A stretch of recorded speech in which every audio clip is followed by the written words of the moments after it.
Hi everyone, it's been a while, but I hope everyone's doing good.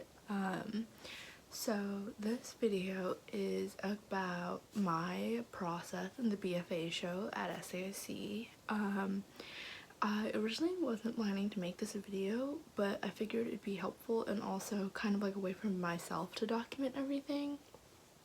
So I don't really have that much footage, but I have a lot of photos. So I'm just gonna like go through everything about what I chose to put in, how I did it, what the process is like for the BFA show at SAIC. So first off, what is the BFA show? So at SAIC, when you're graduating, you have the chance to be in a show. I think there's a few other options, but the one I mainly knew about and went to see before I became a senior was the BFA show, also known as the Bachelor of Fine Arts. And so basically there's 3 ways I think you can do it. You can be in a capstone class, which is like this mandatory class you have to take to graduate. And then as a class you guys do something together. I didn't really want to do that, so I chose the like individual path, which is basically you kind of like create whatever you want to do and you just like submit it and you get to display it. And so what's the third one? I think the third one is that you have to do it digitally. I think that's something they did because of COVID. Since not everyone is on campus, they have like a digital slideshow. Obviously, since I was here, why would I do that? So this happened in April 9th, I think, is when the show opened, but I started thinking about it like around January and February because that's when the forms kind of go out, and I did not know what I wanted to do. I was thinking back to like all my work that I've done in my classes, and what I wanted to show was like my 4 years of being here, and I had no idea what to do.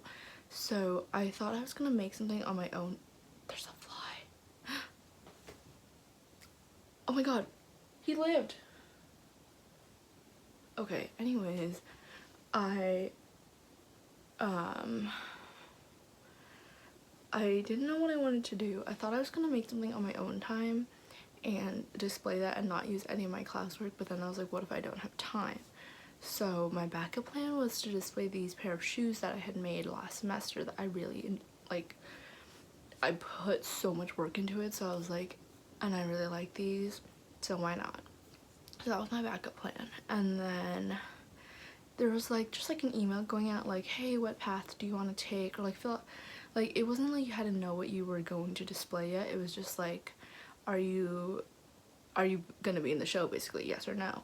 And so obviously I was like, yes. And then, you know, month or 2 goes by and I made this dress in my advanced shape and theory class. You know, I'll obviously show all the documentation here, but I worked really hard on this dress. The concept was jade, which for me was very personal, and that's something that obviously I wanted to show in my work.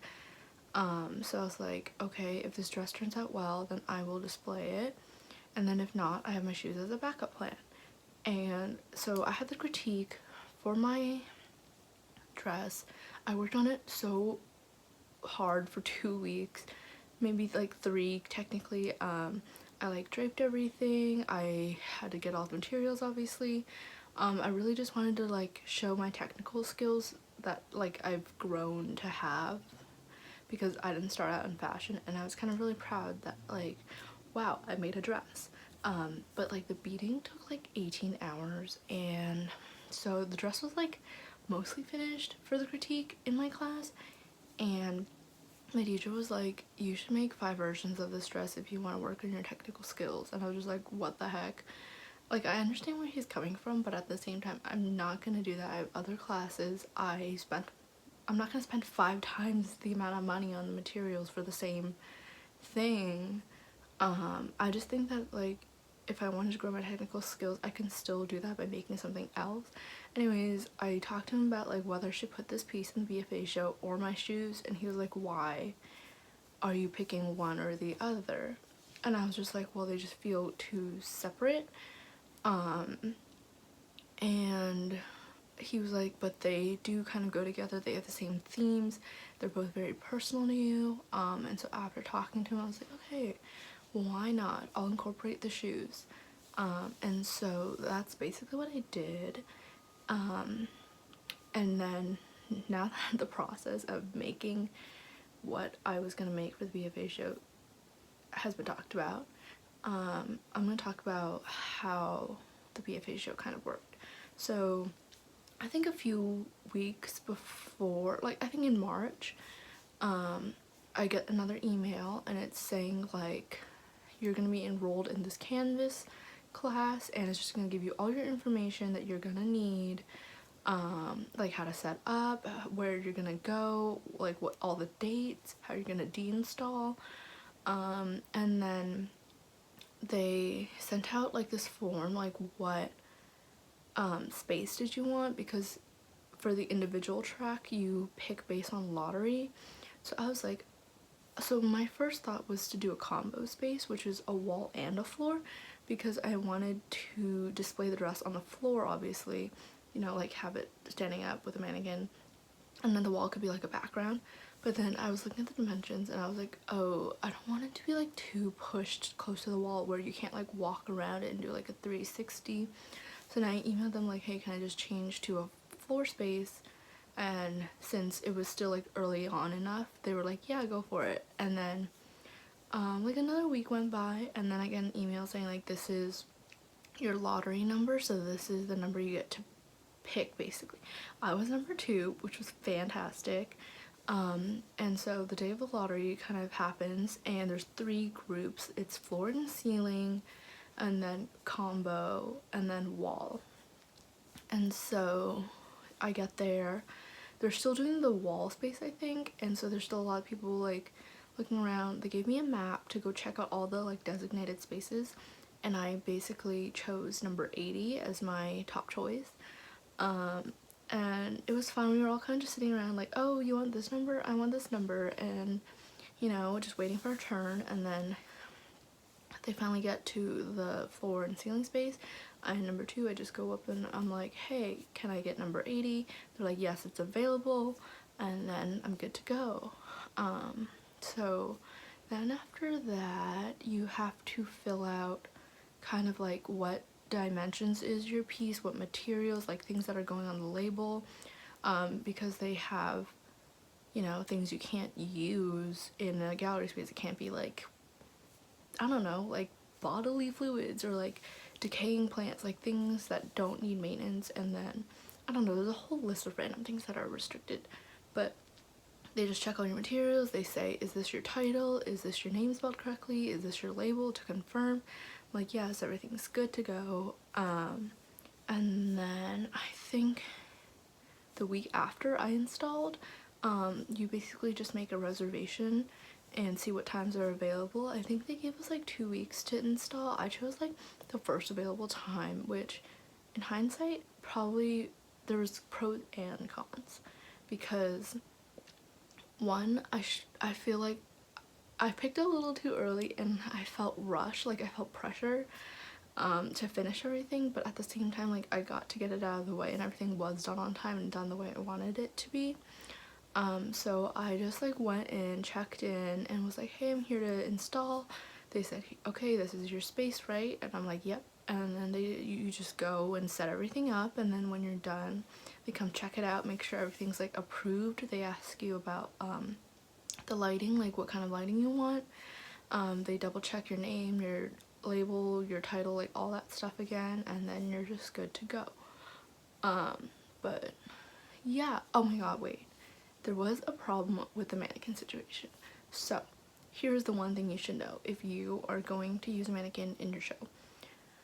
I assumed that I could be able to get a mannequin from the school, because one, this is an SAIC graduating, you know, undergrad show.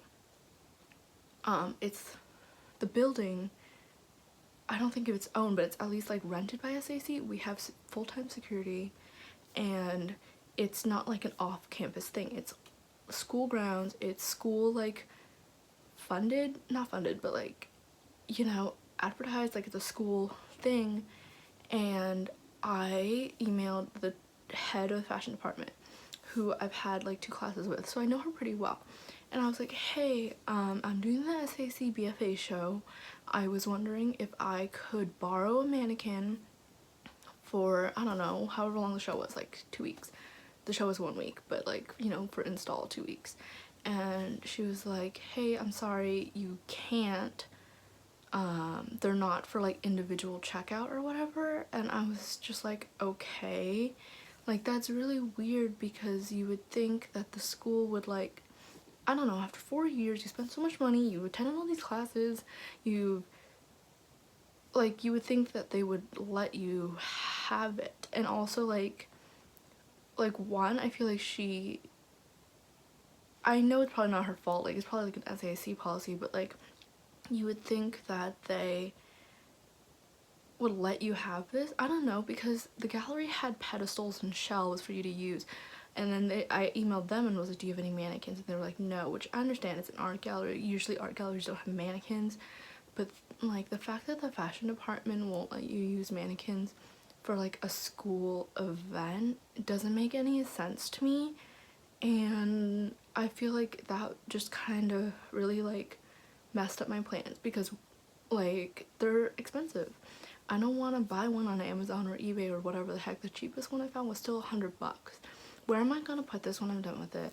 When am I gonna use it again? What if I didn't have the $100 to spend? Then I would have to like rearrange my entire like idea, and I think that's not fair. So I was lucky enough that since I had an internship last summer, I reached out and I was like, hey, I'm doing this graduating show, you guys are welcome to come, can I borrow one of your mannequins? And I was like, I'll pay a rental fee, honestly, I will come pick it up and bring it back to you. You don't have to do anything, just let me have it, I'll take care of it, you trust me. And they were like more than happy to help.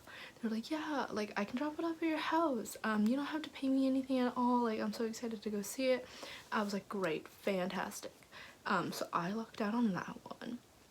Anyways, that was kind of a tangent, but yeah, I think that's just not fair. Because I know I'm in the capstone that we're doing another show for graduating juniors in the core program.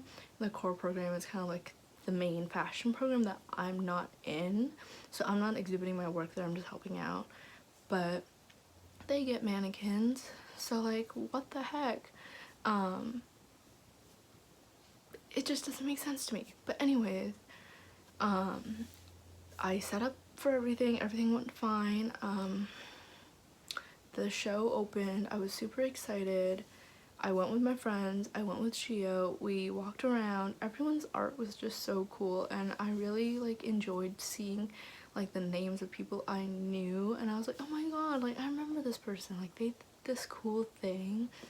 I took lots of pictures. I didn't really take a video because there was a lot of people like walking around. But yeah, the show only lasted a week, which was kind of fast, but I guess that's fine. Kind of wish it was like 2 weeks though, but like I get it. Anyways,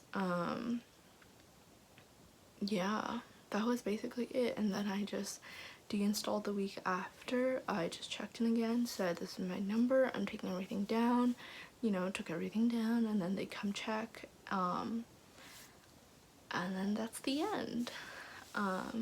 Yeah, that was my experience in the SAIC BFA show, and I think it was really cool. If you're graduating, you know, it's optional, so you don't have to do it, but I definitely recommend it. It's a great way to like get people to see your art, since it is open to the public. There's just reservations required because of COVID, but you know, like anyone can go see your art, and I think that's pretty cool. Like I've obviously never had this kind of experience before. My work has never been in like a gallery, or like no one in the public has ever kind of like been able to like walk in and see my work. And yeah, I don't know, it was just a really fun experience. That's kind of it for this video. I hope you guys enjoyed it, and I'll see you guys next time. Bye!